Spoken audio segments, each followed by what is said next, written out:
എല്ലാവർക്കും മഠത്തിലെ രുചിയിലേക്ക് സ്വാഗതം. ഇന്നത്തെ റെസിപ്പി പഴമയുടെ പൊതുരുചി, അങ്ങനെ പറയാം. പഴയകാല പാലക്കാടൻ റെസിപ്പി തന്നെയാണ് കേട്ടോ. ഞാൻ കഴിഞ്ഞ ദിവസം പാലക്കാട് പോയ സമയത്ത് രത്നമാമിയുടെ അവിടെ കയറി. അപ്പോൾ അവിടെ ആയിരുന്നു. ഉണ്ണണ സമയത്ത് എനിക്ക് ഈ ഒരു ഒഴിച്ചുകൂട്ടാനാണ് കിട്ടിയത്. അപ്പം ഞാൻ ചോദിച്ചു, മാമി എങ്ങനെ ഇത് ഉണ്ടാക്കുക? അപ്പോൾ എനിക്ക് പറഞ്ഞെന്താണ് കേട്ടോ.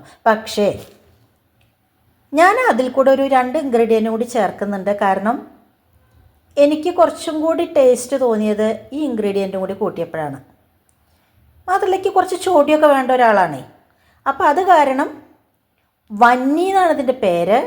അപ്പോൾ പഴയകാല വന്നിയിലില്ലാത്ത 2 ഇൻഗ്രീഡിയൻറ്റും കൂടി ഞാനിതിൽ ചേർക്കുന്നുണ്ട് കേട്ടോ. അപ്പോൾ ഇതിന് മത്തങ്ങയുടെ ഒരു കഷ്ണം എടുക്കാം, കുമ്പളങ്ങയുടെ ഒരു കഷ്ണം എടുക്കാം, മുരിങ്ങക്കായ ഉണ്ടെങ്കിൽ അതെടുക്കാം, ചേന എടുക്കാം, അവിയലിൻ്റെ കഷ്ണങ്ങളൊക്കെ നമുക്കെടുക്കാം. കയക്കുന്ന കഷ്ണങ്ങൾ കയപ്പയ്ക്കൊക്കെ ഒഴിവാക്കിക്കോളൂ കേട്ടോ, അതായത് പാവയ്ക്ക.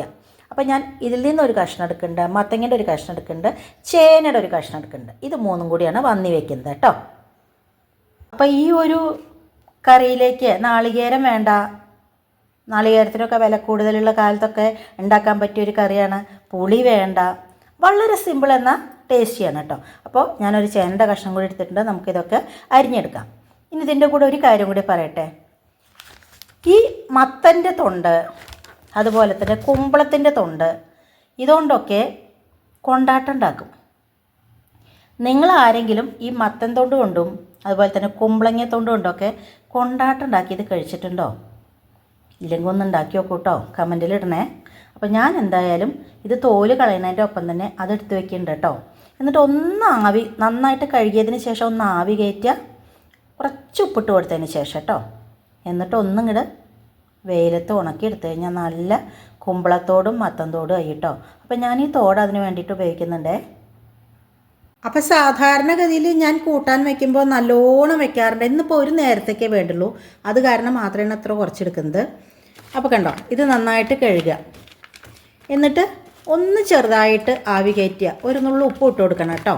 ഇതിലേക്ക് ആവശ്യമായിട്ടുള്ള ഉപ്പ്, പൊടിയുപ്പ് അങ്ങോട്ട് ചേർത്തിട്ട് ഇങ്ങനെ ഒന്ന് തിരുമ്മി കൊടുത്താൽ മതി. എന്നിട്ട് ഒന്ന് ആവി കയറ്റിയതിന് ശേഷം വെയിലത്തിട്ട് കഴിഞ്ഞാൽ, നല്ല വെയിലാച്ചാൽ ശരിക്കും പറഞ്ഞു കഴിഞ്ഞാൽ 2 ദിവസം കൊണ്ട് തന്നെ ഉണങ്ങി കിട്ടും കേട്ടോ. 2ാമത്തെ ദിവസം നമുക്ക് വറുക്കാം. അപ്പോൾ ഇതൊക്കെ വളരെ നല്ലതാണ്. നിങ്ങളൊക്കെ ഒന്ന് അറിയാത്ത ആൾക്കാർ ചെയ്ത് നോക്കൂ കേട്ടോ. ശരിക്കും ഞാൻ സാധാരണ കൂട്ടാൻ ഉണ്ടാക്കുക എന്ന് വിചാരിച്ചു കഴിഞ്ഞ് കഴിഞ്ഞാൽ ഇതിലേക്ക് ഒറ്റ പാത്രം എനിക്കിങ്ങനെ തൊണ്ടെടുക്കാണ്ട്. ഇന്നിപ്പോൾ കുറച്ചേ വയ്ക്കത്തുള്ളൂ, അത് കാരണം മാത്രമാണ് അത്ര കുറച്ച് തൊണ്ട. പക്ഷെ നിങ്ങൾക്ക് പറഞ്ഞു തരാമെന്ന് വിചാരിച്ചു കേട്ടോ. അപ്പം ഞാൻ ഇതെങ്ങനെ ഒരു കൽച്ചട്ടിയിലേക്ക് ചേനയുടെ കഷ്ണം, ചെറിയൊരു കഷ്ണം ചേന എടുത്തിട്ടുണ്ട്. അത് ആദ്യം തന്നെ നുറുക്കിയിട്ട് കൊടുത്തു, കുറച്ച് മഞ്ഞൾപ്പൊടി. അപ്പോൾ അഥവാ വെന്തില്ലെങ്കിലോ. മാത്രമല്ല ഇതാ കുമ്പളങ്ങ, മത്തങ്ങ, പച്ചമുളകും കീറിയിട്ട് കൊടുത്തിട്ടുണ്ട്. കുമ്പളങ്ങയും മത്തങ്ങയൊക്കെ നന്നായിട്ട് കഴുകിയതിന് ശേഷമാണ് നുറുക്കിയിരിക്കുന്നത്. അപ്പോൾ ചേന കഷ്ണം ഒന്ന് വെന്തതിന് ശേഷം മാത്രമേ ഞാൻ ഇതിട്ട് കൊടുക്കുന്നുള്ളൂ കേട്ടോ. അപ്പോൾ നമുക്ക് ചേന കഷ്ണം ഇപ്പം തന്നെ ഉപ്പിടേണ്ട, അടുപ്പത്ത് കൊണ്ടയ്ക്കാം. ഞാൻ നമ്മുടെ തൊണ്ട് 2ഉം കഴുകി എടുത്തിട്ടുണ്ട്. അതിലേക്ക് കുറച്ച് ഉപ്പിട്ട് കൊടുക്കുക മതി. ഒന്ന് നന്നായിട്ട് യോജിപ്പിക്കുക. എന്നിട്ട് ഇതൊന്ന് ആവി കയറ്റിയെടുക്കുക. നമ്മളിപ്പോൾ ഈ പാത്രമൊക്കെ വെക്കുന്ന സ്റ്റാൻഡില്ലേ, അതൊരു പാത്രത്തിൽ, ഇതപ്പം ഞാൻ നുറുക്കിയിട്ട പാത്രമില്ലേ, ഇങ്ങനത്തെ പാത്രത്തിൽ ആ സ്റ്റാൻഡ് വെച്ച് കുറച്ച് വെള്ളം വെച്ചിട്ട് ഇങ്ങനെ വെച്ച് കൊടുത്താലും മതി. ഒന്ന് അടച്ച് വെച്ച് കൊടുത്താൽ മതി. ഒന്ന് ആവി കയറണമെന്നേ ഉള്ളൂ കേട്ടോ. എന്നിട്ട് നല്ല വെയിലത്തിട്ട് കഴിഞ്ഞാൽ 2ാം ദിവസം തൊണ്ടുകൊണ്ടാട്ടം കേട്ടോ. ഒന്നിവിടെ ഇരിക്കട്ടെ. ഇതും കൂടി നിങ്ങൾക്ക് അറിയാത്ത ആൾക്കാർക്കൊക്കെ പറഞ്ഞു എന്താണ് കേട്ടോ. ഞങ്ങളുടെ പാലക്കാടിൻ്റെ തനതായ വിഭവമാണതൊക്കെ. അവിടെ ഇരിക്കട്ടെ.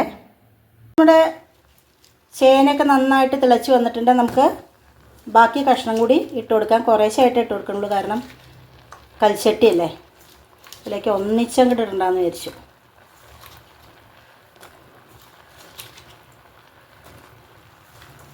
നിറയോ എന്നൊക്കെയുള്ളൊരു പേടി ഉണ്ടായിരുന്നില്ല, കുഴപ്പമില്ല കേട്ടോ. അപ്പോൾ ഒരുമിച്ചിട്ട് കൊടുക്കാം. കാരണം ഇതിൽ അരപ്പൊന്നും വരുന്നില്ലല്ലോ, അത് കാരണം തന്നെ ഇതിൽ കിടന്നിട്ട് നന്നായിട്ട് ആയിക്കോളും. ഒന്നിങ്ങോട്ട് നന്നായിട്ട് തിളച്ചതിന് ശേഷം മാത്രം മതി ഉപ്പിട്ട് കൊടുക്കുക കേട്ടോ. കുറച്ച് വെള്ളം ഒഴിച്ച് കൊടുക്കാം. നന്നായിട്ടിനി തിളച്ച് വരട്ടെ. തിളച്ച് കഷ്ണമൊക്കെ വെന്ത് വരട്ടെ. വെയിറ്റ് ചെയ്യാം. അപ്പോൾ കേട്ടോ, ഞാൻ പറഞ്ഞില്ലേ, ഇതാ ഈ പാത്രത്തിൽ ഇങ്ങനെ കുറച്ച് വെള്ളം എടുത്തിട്ടുണ്ട്. ഒരു നമ്മുടെ പ്ലേറ്റൊക്കെ വെക്കുന്ന ഒരു സംഭവം. അതിലേക്ക് നമ്മളുടെ കണ്ടോ ഒന്ന് ആവി കയറ്റിയെടുത്താൽ മാത്രം മതി കേട്ടോ. അല്ലാതെ കുറേ നേരം വേവിച്ചെടുക്കുകയൊന്നും വേണ്ട. അത് വെച്ച് കൊടുത്തു. ഇനി ജസ്റ്റ് ഒരു അടപ്പ് അത്ര മതി. അല്ലാതെ ഫിറ്റായിട്ട് അടയണമെന്നൊന്നുമില്ല. നമുക്ക് കാണുമ്പോൾ തന്നെ അറിയാം ഇത് ആവി കയറിയിട്ട് ഒരുവിധം നന്നായിട്ട് ആവി വന്നിട്ടുണ്ടോയെന്ന് അറിയുകയും ചെയ്യാം. അങ്ങനത്തെ അടപ്പാകുമ്പോൾ അടുപ്പത്ത് കൊണ്ടുവയ്ക്കാം കേട്ടോ.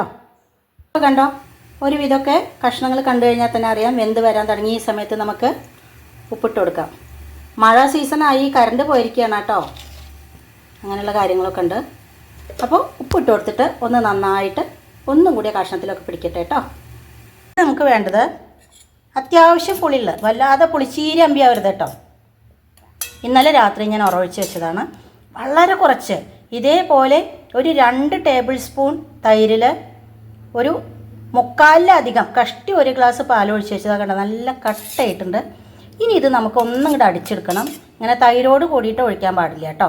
അപ്പോൾ ഇതൊന്ന് അടിച്ചെടുത്തിട്ട് വരാം. അതിൻ്റെ ഇടയിൽ കൂടെ തന്നെ കാണാനില്ലേ, അപ്പുറത്തിരുന്നിട്ട് വന്നി തിളയ്ക്കുന്നുണ്ട്. നമ്മുടെ തൊണ്ട് കണ്ടോ നന്നായിട്ടായിട്ടുണ്ട്. കണ്ടോ, മതി. ഗ്യാസ് ഓഫ് ചെയ്ത് കൊടുക്കാം. കുറച്ചധികം ക്വാണ്ടിറ്റി വേണ്ടതായിരുന്നു. ഇനി ഇത് നമുക്ക് വെയിലത്തണ്ട് കൊണ്ടിടാം. അത്ര പരിപാടിയുള്ളൂ.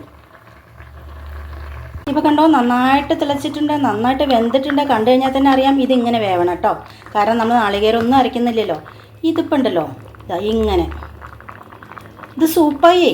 കുറച്ച് കുരുമുളക് പൊടിയും അതുമാതിരി തന്നെ കുറച്ച് സ്പ്രിങ് ആണിയൻ, അതുമാതിരി തന്നെ നമ്മുടെ ക്യാരറ്റൊക്കെ ഇല്ലേ, ഇതൊക്കെ ഇട്ട് കൊടുത്തു കഴിഞ്ഞാൽ ഇത് സൂപ്പായി, വെജ് സൂപ്പ്. അപ്പോൾ പല പരിപാടി ഉണ്ട് കേട്ടോ. ഇനി നമുക്കൊരു കാര്യം ചെയ്യാം. സാധാരണഗതിയിൽ ഞാൻ പറഞ്ഞു വന്നിയിൽ ഇനി ഞാൻ ഇടുന്ന സംഭവങ്ങളില്ല കേട്ടോ. ഒരു 2 ഇൻഗ്രീഡിയൻ്റ് ഉണ്ട്. അതെന്താണെന്ന് നമുക്ക് നോക്കാം. കുറച്ച് ഉലുവാപ്പൊടി, അത് ഞാനായിട്ട് ഇട്ട് കൊടുക്കുകയാണ്. പഴയ റെസിപ്പിയിൽ അതില്ല കേട്ടോ.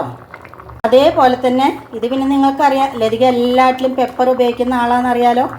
കുറച്ച് കുരുമുളക് പൊടി, ഒരു 1/4 ടീസ്പൂൺ മതി, അധികമൊന്നും വേണ്ട, എന്നാലും അതിൻ്റെ ടേസ്റ്റ് മുന്തി നിൽക്കും. ഇത് ഞാനായിട്ട് ഉണ്ടാക്കി നോക്കിയതാണ് കേട്ടോ. ഞാൻ 2 ടൈപ്പ് ഉണ്ടാക്കി നോക്കി. അപ്പോൾ കുറച്ച് വ്യത്യസ്തമായിട്ട് വന്നി ഉണ്ടാക്കാമെന്ന് വിചാരിച്ചു. ഇനി ഒന്ന് തിളച്ച് കഴിഞ്ഞാൽ വേറെ ഒരു പരിപാടിയില്ല. ഗ്യാസ് ഓഫ് ചെയ്ത് കൊടുക്കേണ്ട പരിപാടി മാത്രമേ ഉള്ളൂ. ബാക്കി പണി ഗ്യാസ് ഓഫ് ചെയ്ത് കൊടുത്തിട്ടാണ് കേട്ടോ. അപ്പോൾ കണ്ടോ, നന്നായിട്ട് തിളച്ചു. ഞാൻ ഗ്യാസ് ഓഫ് ചെയ്ത് കൊടുക്കുകയാണ്.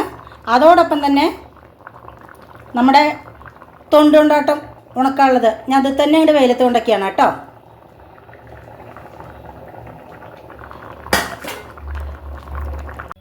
ഇപ്പോൾ കണ്ടോ തിളച്ചുകൊണ്ടിരിക്കുകയാണ്. ഞാൻ കുറച്ച് നേരമായി ഡൈനിങ് ടേബിളിൻ്റെ അവിടത്തേക്ക് കൊണ്ടുവന്ന് വെച്ചിട്ട്. അപ്പോൾ ഇതൊക്കെയാണ് കൽച്ചട്ടി മൺചട്ടി ഒക്കെ ആകുമ്പോൾ ഇങ്ങനെ ഇത് അങ്ങനെ തിളച്ചുകൊണ്ടിരിക്കും. ഒന്നും കൂടി ചൂടാറണം കേട്ടോ. കണ്ടോ, ഇപ്പോൾ തിളയ്ക്കലൊക്കെ നിന്നു. വല്ലാതുള്ള ചൂടങ്ങോട്ട് ആറിയിട്ടുണ്ട്. ഈ സമയത്ത് നമ്മൾ അടിച്ചു വെച്ചിരുന്ന മോര് ഒഴിച്ചു കൊടുക്കുക. ഹായ്, ഇതിപ്പോൾ ഇങ്ങനത്തെ നല്ല ടേസ്റ്റാട്ടോ ശരിക്കും പറഞ്ഞു കഴിഞ്ഞാൽ. കണ്ടോ, അതോടൊപ്പം തന്നെ കറിവേപ്പില, പച്ച വെളിച്ചെണ്ണ, ഇതാണ് അതിൻ്റെ മാസ്റ്റർ പീസ് കേട്ടോ. കഴിഞ്ഞു. ഇനി അങ്ങനെ ഇരിക്കട്ടെ. നമ്മുടെ പാലക്കാടൻ വന്നി റെഡി ആയിട്ടുണ്ട്. എല്ലാവരും ഉണ്ടാക്കി നോക്കും. എളുപ്പമല്ലേ, നാളികേരം വേണ്ട, നാളികേരം അരയ്ക്കേണ്ട കാര്യമില്ല, പുളി പിഴിയേണ്ട കാര്യമില്ല. അപ്പോൾ എല്ലാവരും ഉണ്ടാക്കി നോക്കിയിട്ട് അഭിപ്രായങ്ങൾ അറിയിക്കണം. അപ്പോൾ രത്നമാമി ഒരുപാട് നന്ദി കേട്ടോ. ഞാൻ പറഞ്ഞില്ലേ 2 ഇൻഗ്രീഡിയൻറ്റ് എൻ്റേതായിട്ട് ചേർത്തിട്ടുണ്ട്. അപ്പോൾ എന്തായാലും വീഡിയോ കാണണം കേട്ടോ. അപ്പോൾ ചോറ് വിളമ്പിയിട്ടുണ്ട്. വന്നി ഉണ്ടോ, അടിപൊളി കട്ടയിട്ടുണ്ട്. വിളമ്പാം. ഹായ്,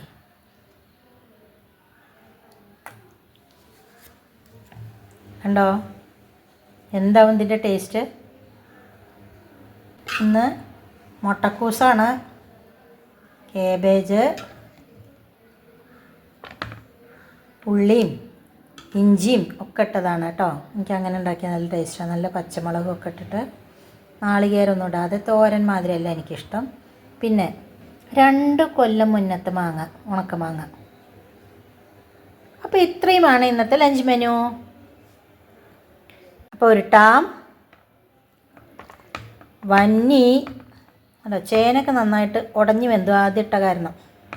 ഒരു ഉണക്കമാങ്ങ, കുറച്ച് മുട്ടക്കൂസ് എല്ലാം കൂടി കൂട്ടിയിട്ട് എല്ലാവരും കഴിച്ചോളൂ. ഇന്നത്തെ വീഡിയോയുടെ അവസാനിക്കുകയാണ്. മറ്റൊരു പുതിയ വീഡിയോ ആയിട്ട് നാളെ കാണാം. അതുവരേക്ക് ടാറ്റാ.